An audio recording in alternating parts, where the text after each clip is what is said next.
꽃과 식물로 쓰는 성경 이야기, 한국성경식물원 원장 박경선 장로와 함께하겠습니다. 장로님 어서 오세요. 네, 안녕하십니까 장로님. 네, 오늘은 로뎀나무에 대해서 얘기해 주신다고요? 네, 그렇습니다. 성경에 로뎀나무가 약 4배 정도 나타나거든요. 네. 이렇게 적은 빈도수에 비하여서 엘리야와 연결되어 있다 보니까 이 로뎀나무는 성도라면 누구나 아는 아주 유명한 식물이 되었습니다. 네. 열왕기상 19장 4절에 보게 되면은 엘리야가 브엘셰바 광야에 로뎀나무 아래 쓰러져서 하나님께 죽기를 간구한 아주 비참한 모습을 우리가 볼 수 있는 것이죠. 네, 앞서서도 언급을 해주셨는데 많이들 알고 계시지만 성경 속에는 이렇게 비교적 적게 언급이 된 이유도 궁금한데요.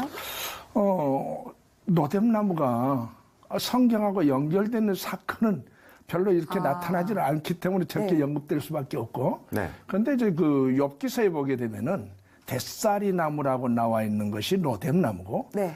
또 이게 창세기에 보게 되면 하갈이 브엘셰바 강야에서 이스마엘을 떨기나무 아래 놓아뒀다라고 그러다 또 감목 아래 놓아뒀다라고 이렇게 바뀌었는데 거기다 로뎀나무입니다. 그러니까 총 합하면 한 5번 정도 나오는데 하여튼 엘리야 선지자 때문에 로뎀나무는 유명한 식물이 되었습니다. 말씀해 주신 것처럼 로뎀나무 하면 엘리야를 반드시 떠올릴 수밖에 없게 되는데 엘리야가 로뎀나무 밑에서 죽기를 간구했는데 여기까지 오는 과정도 굉장히 힘들었잖아요. 어떻게 네, 그렇습니다. 좀 가르쳤을까요? 배경 설명이 좀 필요합니다. 네. 엘리야가 활동할 당시에 북이스라엘의 왕은 아합이었습니다.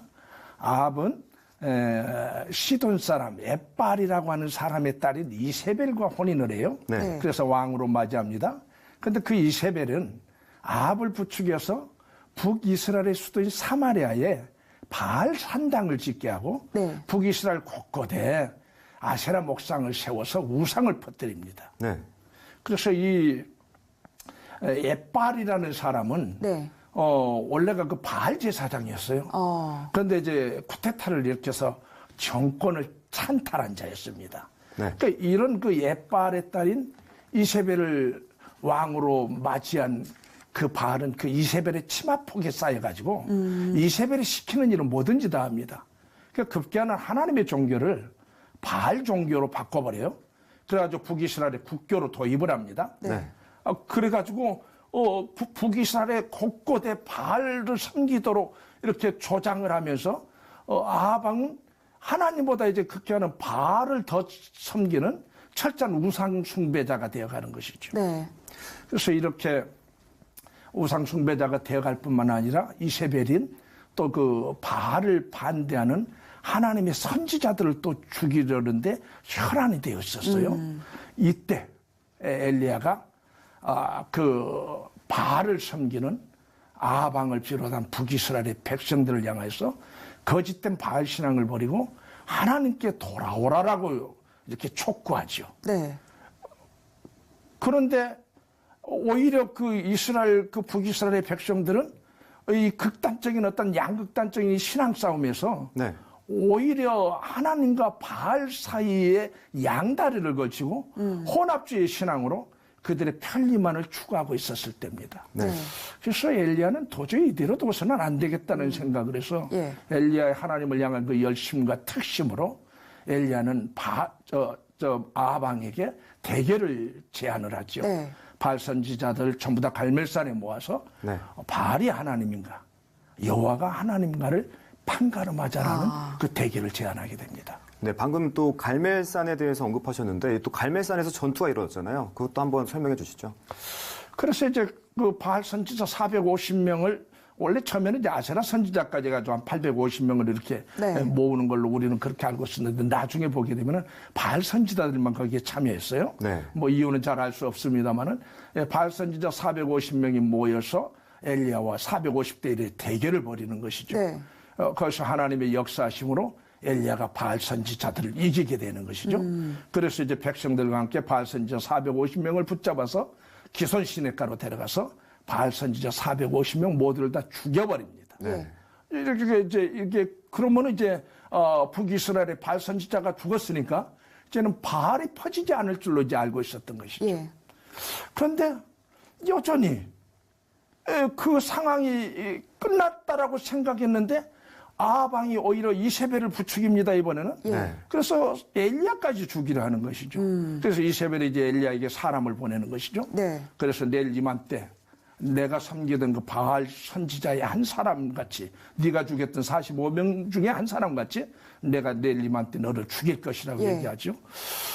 그런 그 아방과 이세벨의 변하지 않는 그 우상에 빠져서 네. 변하지 않는 그 모습을 보고 엘리야는 그냥 낙심을 하게 됩니다. 네. 그래서 이세벨의 그 협박에 두려움을 느껴서 그냥 저 부엘세바 광야까지 도망을 가게 되는 것이죠. 네, 뭐 사실 이런 모습만 봐도 누구의 하나님이 진짜 하나님인지 이 부분을 좀 알 수 있지 않나 이런 생각도 드는데요. 그래서 부엘세바까지 도망간 엘리야는 이세벨의 그 죽이겠다는 그 두려움을 느껴서 부엘세바 광야까지 도망간 엘리야는 거기다 사환을 놔두고 부엘세바 광야는 어떤 곳이냐를 좀 설명을 드려야 될 것 같아요. 네. 부엘세바 광야는 이스라엘의 그 최남단 지역에 속해 있는 지역이거든요. 영강우량이 한 200mm 정도밖에 내리질 않았습니다. 네. 그래서 200mm 정도의 강우량 가지고는 사람이 살아갈 수 있는, 근근히 살아갈 수 있는 네. 곡식을 파종하게 되면은 싹이 나고 열매를 맺지만은 정말 항상 식량이 부족한 네. 사람이 겨우겨우 살아갈 수 있는 그 지역이 부엘세바거든요. 이스라엘을 얘기할 때 단에서 부엘세바까지라고 얘기하는데 단은 이스라엘의 북단 끝에 있는 사람이 살아갈 수 있는 북방 한계선을 단이라고 그러고 네. 남방 한계선은 부엘세바거든요. 네. 네. 거기에다 따라온 사환을 거기다 엘리야는 놔두고 자기는 부엘세바 강해로 하룻길을 더 들어가는 것입니다. 정말 죽으러 가는 것입니다. 예. 그래서 부엘세바 강해를 하룻길을 터벅터벅 걸어가던 엘리야는 부엘세바 강해에 40~50도로 오르내리는 뜨거운 태양에 탈진하게 되는 것이죠.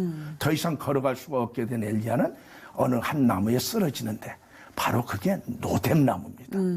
그런데 엘리야가 부엘세바 광야에 쓰러져 있는 그 뜨거운 태양을 피하기 위해서 쓰러진 노뎀나무는 네. 나뭇잎이 없는 나무예요. 예. 네. 나뭇잎이 전혀 없는 나무 밑에 쓰러져 있는 엘리야는 부엘세바의 그 태양을 가릴 만한 그늘이 없는 곳에 네. 아주 비참하게 쓰러져 있는 것이죠. 나뭇잎이 없는 나무라고 하니까 상상이 안 되는데요. 그렇죠. 광야의 식물들은 네. 대부분 보게 되면은 물이 부족한 지역에서 사는 거거든요. 네. 그럼 물이 부족한 지역에서 살아가는 그 식물들한테 수분이 절대적으로 필요합니다. 네.